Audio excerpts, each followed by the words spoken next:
40, 50 కోట్లు, 200, 300 కోట్లు చేస్తే మనకి కేంద్రం నుంచి 1000 కోట్లు వచ్చేస్తాయి.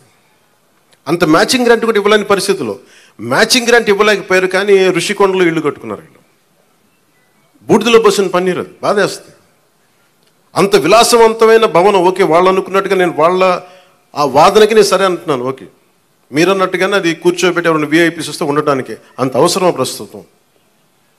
నాకే క్యాంప్ ఆఫీస్ ఇస్తే నన్ను అడుగుతూ ఉన్నారు, ఏం చేయమంటారు మరమ్మతులు అంటే, ఏం చేయగలరు అలా ఉంచండి అన్నాను.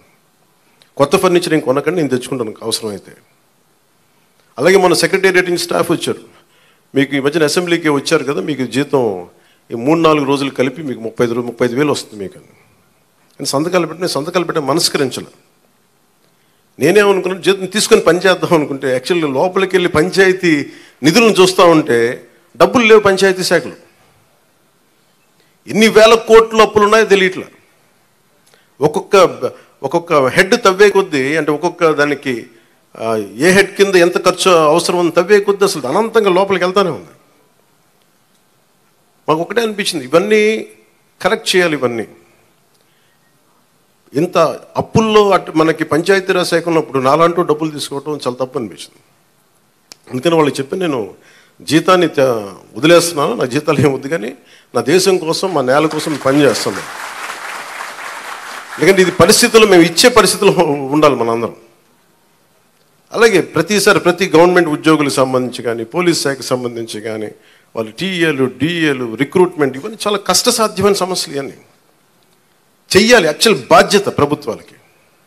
నేను ఈ రోజున ప్రభుత్వంలో భాగస్వామిగా చెప్తున్నాను, నేను అద్భుతాలు చేస్తాం అని చెప్పట్లే, కానీ మీకు జవాబుదారీతనం ప్రభుత్వం ఉన్నది ఉన్నట్టుగా చెప్తాం. ఈ రోజున చేయగలిగేది చేసి చూపించాం. ఈ రోజున రాగానే మొదటి సంతకం గౌరవ ముఖ్యమంత్రి శ్రీ చంద్రబాబు గారు పెట్టింది ఇది.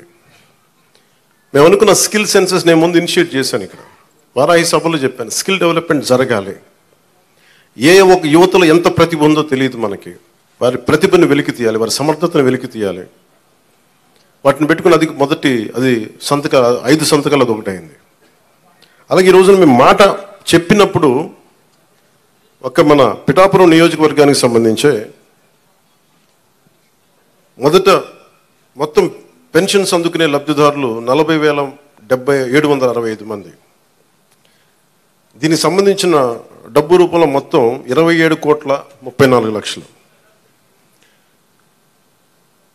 వృద్ధాప్య పెన్షన్లు అందుకునే వాళ్ళు దాదాపు 20,396, వితంతు పెన్షన్లు అందుకునే వాళ్ళు 9,970, దివ్యాంగులు పెన్షన్ తీసుకుని 4,819, మత్స్యకారులు 1,498, చేనేత కార్మికులకు సంబంధించిన 997, కల్లుగీత కార్మికులు 619, డప్పు కళాకారులు 230. ఇలా కాకుండా అలాగే ట్రాన్స్జెండర్స్ కానీ, ఇందాక మీరు మాట్లాడుతూ ఉన్నారమ్మా, దీని గురించి మీరు ప్రత్యేకంగా మాట్లాడతాం మీ గురించి.